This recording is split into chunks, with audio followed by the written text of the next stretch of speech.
So this present class I will discuss about the method of images in electrostatics.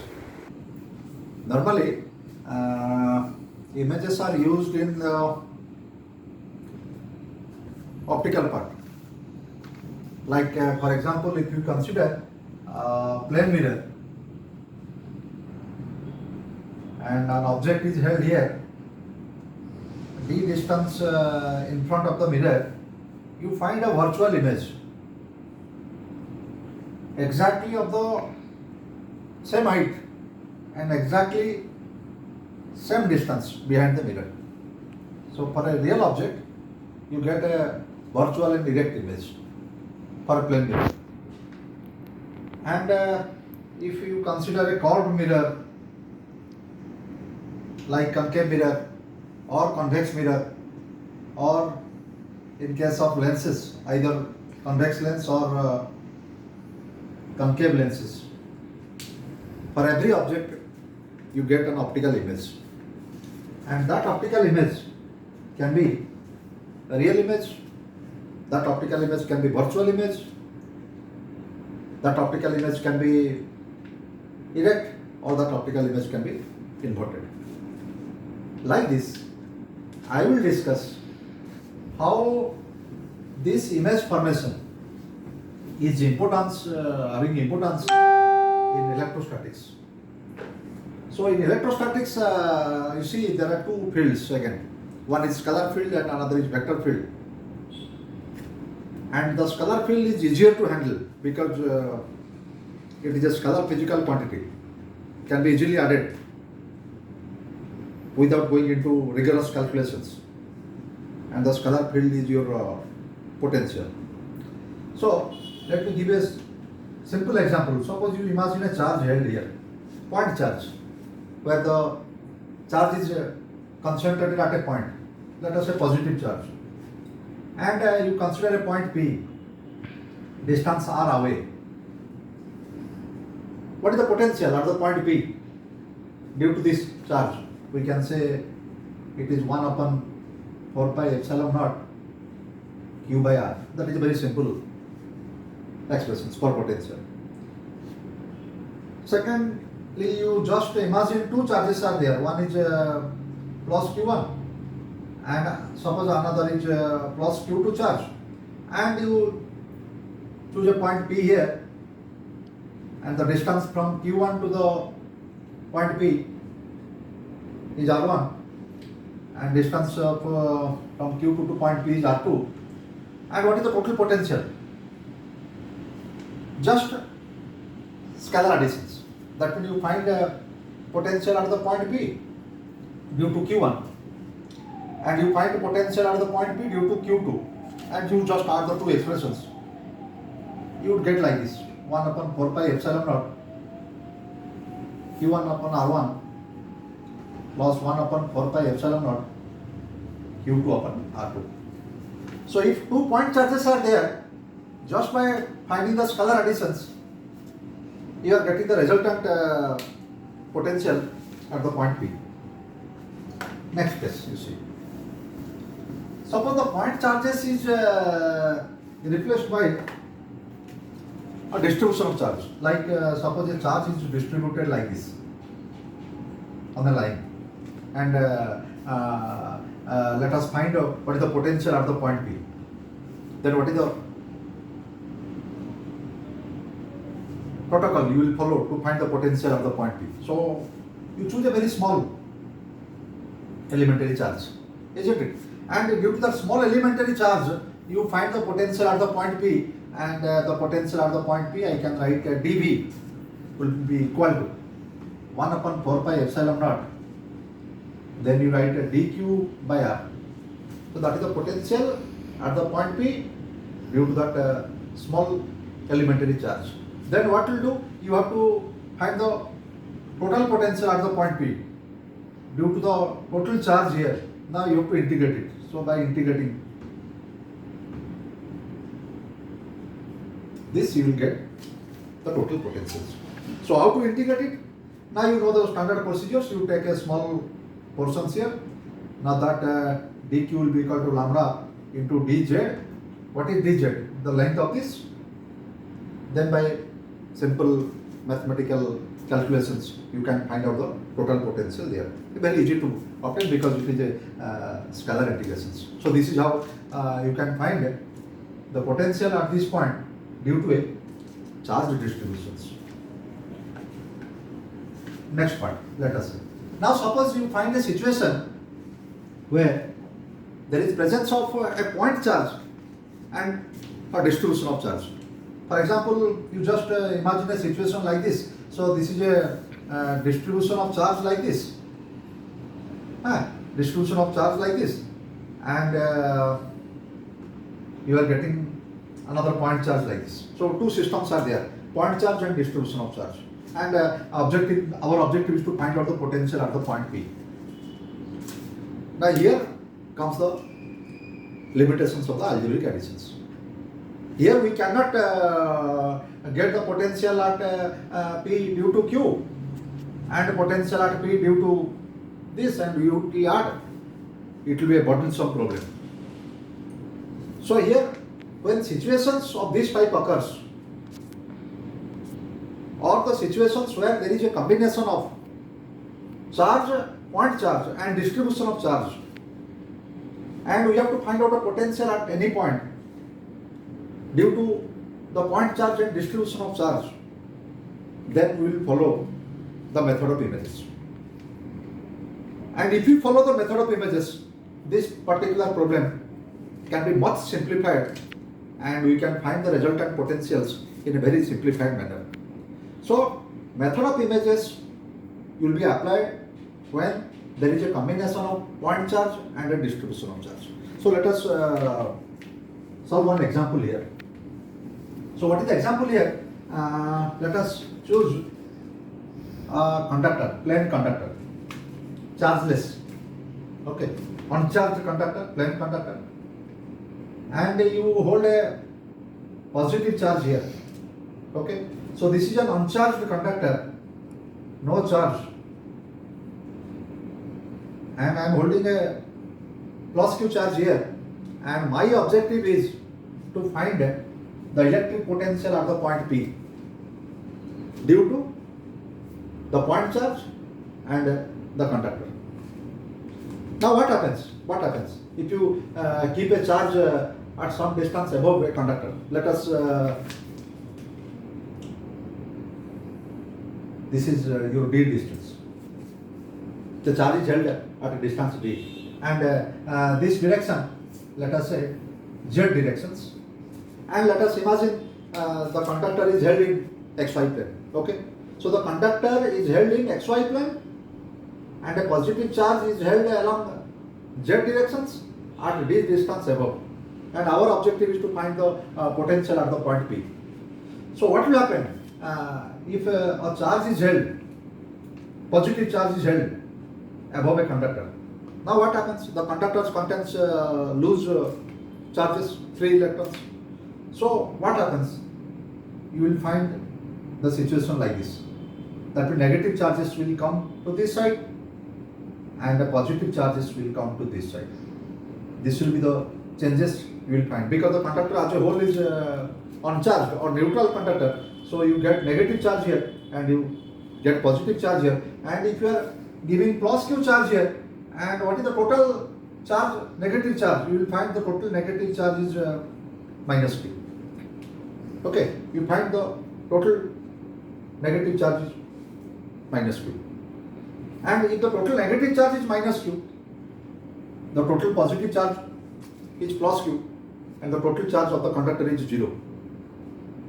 So, if you keep a positive charge here, you find the separation of charge here, and the next step what you do, you connect the conductor to a ground. So what will happen when the conductor is grounded? Now electrons from the ground will flow, and the electrons will neutralize this positive charge. And once the electrons will neutralize this positive charge, you will find a situation like this. That means only negative charge is left for a grounded conductor.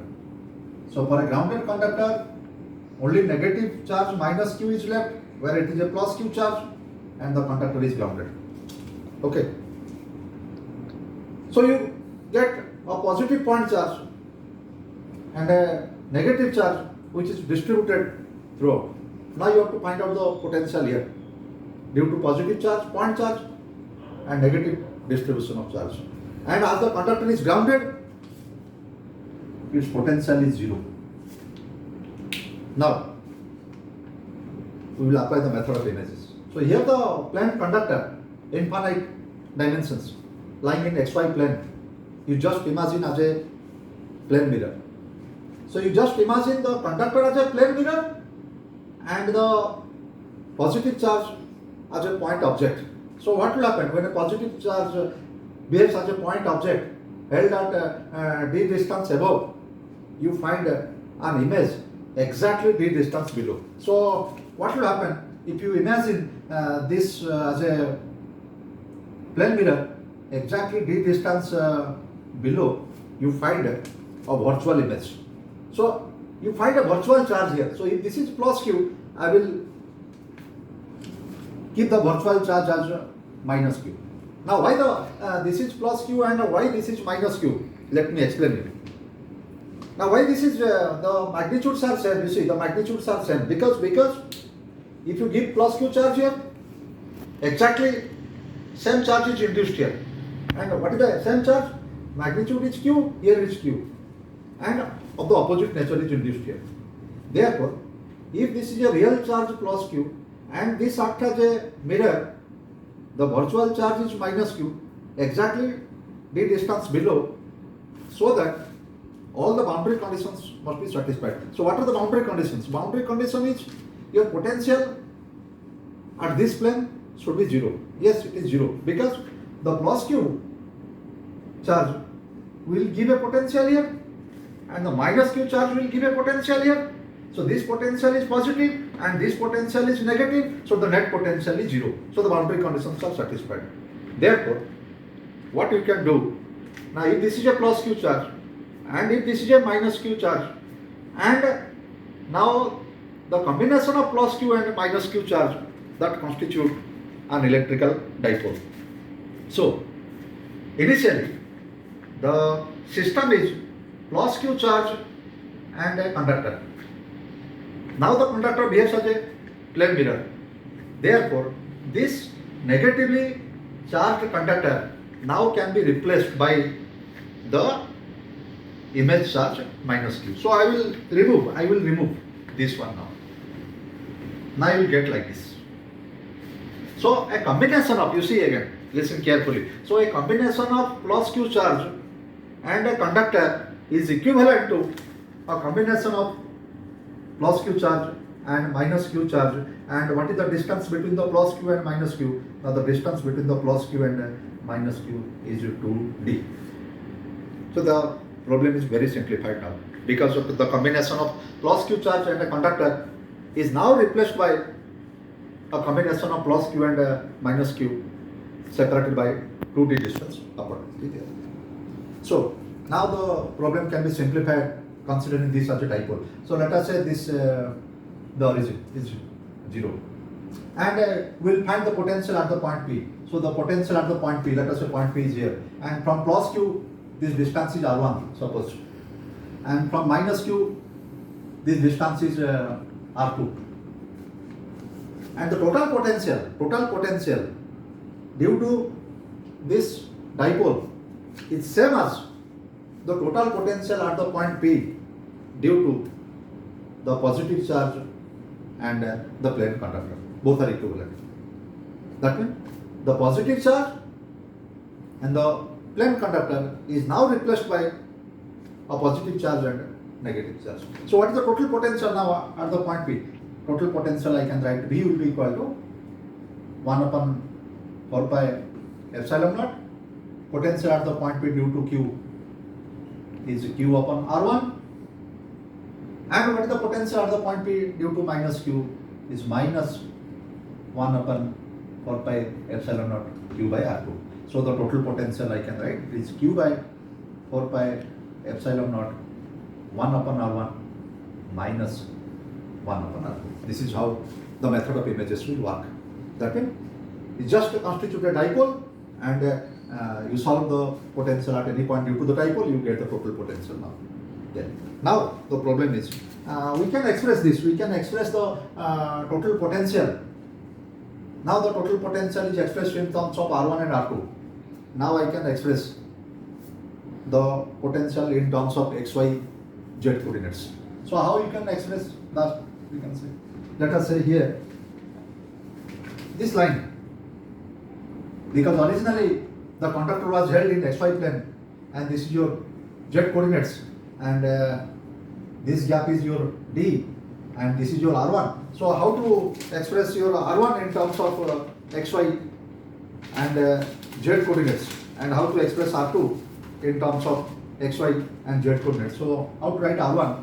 Now you say R1 will be equal to x square plus y square plus, you will find z minus d square. This is how you get R1 in terms of x, y, z coordinate. This is your origin, 0, 0, 0, and this is the part there. And what is your R2? You will get R2 will be equal to x square plus y square plus z plus d square. This is how you get R1 and R2. So once you get R1 and R2 and you substitute the values of R1 and R2, you get the total potential at the point P. Now next part we will discuss. So after getting the total potential at the point P, what other things we can achieve? So just imagine here, this is the position where the conductor was held. Now this is your plus Q and exactly this is your minus Q. So let us say how the electric lines of force will be held here. So you see the lines of force like this from positive, and when they reach the conductor they will fall normally. When the lines of force reach the conductor they will fall normally, because the electric field is always perpendicular to the plane of the conductor. So here it is curved, but when it touches the conductor, it is perpendicular to the conductor. Similar situations lies here like this. You find like this, like this. So near the conductor, the field line is perpendicular. You get like this. So this line I have chosen as z directions. So at any point you see, any point P, the electric field has three components. One along x-axis, one along y-axis and one along z-axis. Any point P you choose. But what happens to the electric field exactly near the conductor? Now the electric field near the conductor is perpendicular to the plane of the conductor. Therefore the electric field is having here only the z component. So that is a very important point to say here. Here the electric field is having all components, but electric field near the exactly near the conductor is having only the z component will be there. Now the part is what is the need of this electric field near the conductor? Because you know, if the conductor, what happens if you keep a positive charge here, what you find? Now a negative charge is distributed on the conductor. So when the negative charge is distributed on the conductor, let us find out the charge density of the conductor. And you know, the electric field near a conductor will be equal to your sigma by epsilon naught, where sigma is the charge density of the conductor. So how to calculate the charge density? Now if you know E will be equal to sigma by epsilon naught, now sigma will be equal to your epsilon naught into E. That part will be there. What is E? That electric field is not here. That electric field is the electric field near the conductor, and this electric field is having only z component. So how to get the z component of the electric field? Now you know the electric field is equal to the negative of the potential gradient. Therefore we can write the charge density will be equal to epsilon naught into minus del V upon del Z. So this is very important. Why I have done del V by del Z? So when you will operate del V by del Z, you will find the electric field along Z component only. So this is the expressions where if you operate this, you will get the charge density here. So what is the expression for V we have obtained? Now the potential we have obtained. The potential we have obtained is V will be equal to Q by 4 pi epsilon naught, then 1 upon it is x square plus y square plus z minus d square. This is one part, plus 1 upon x square plus y square plus z plus d square. This is the potential we have obtained. Now you find del V by del Z. This is very simple calculations. You multiply epsilon naught, you will get the surface charge density of the conductor. And what is the surface charge density? Ultimately, by operating this, you will get the surface charge density will be equal to minus 2qd divided by 4 pi, then x square plus y square plus z square to the power 3 by 2. You will get the expression from here. You get derivative with respect to z directions. You get the electric field along z. Multiply this. But what is your this? Now this will be equal to minus q into 2d by 4 pi, then x square plus y square plus z square to the power 3 by 2. Now what is q into 2d? Q into 2d is the equivalent dipole moment. So you get the charge density as minus p 4 pi, then x square plus y square plus z square to the power 3 by 2. This is how you get the surface charge density of the conductor. Next, another important concept you can get here. So we will go back to the original problem. So what is the original problem? Original problem is an uncharged conductor is there, and a positive charge is held at d distance above. And this situation is equivalent to a positive charge and a negative charge separated by 2d distance apart. So this is same as this. So a positive charge held above an uncharged conductor is equivalent to a positive charge and negative charge separated by 2d distance apart. And this is known as your image charge. Now suppose we want to find out what is the force of attraction, because if you give a positive charge here, immediately you find a negative charge which is induced here and it is being grounded. So if I'll ask you, what is the force between a positive charge and the plane conductor? Now the force between the positive charge and the plane conductor is same as the force between the positive charge and negative charge separated by 2d distance apart, and that force will be equal to 1 upon 4 pi epsilon naught product of the charges by square of this distance. Distance between the two is twice d square, you get like this. This is the force between the positive charge and the uncharged conductor, like this. And let us say, what is the potential energy of this system? Now potential energy of this system is same as the potential energy of this system. So the potential energy will be equal to 1 upon 4 pi epsilon naught q square by 2d. So let us summarize what we have observed. So method of images, you apply the method of images when there is interaction between a point charge and distribution of charge. And if the distribution of charge is over a plane surface, you just imagine the plane surface as a plane mirror and you replace this plane mirror by a virtual charge. Then the whole system is simplified to a combination of just 2-point charges, and you can apply simple Coulomb's law to solve these things. Thank you.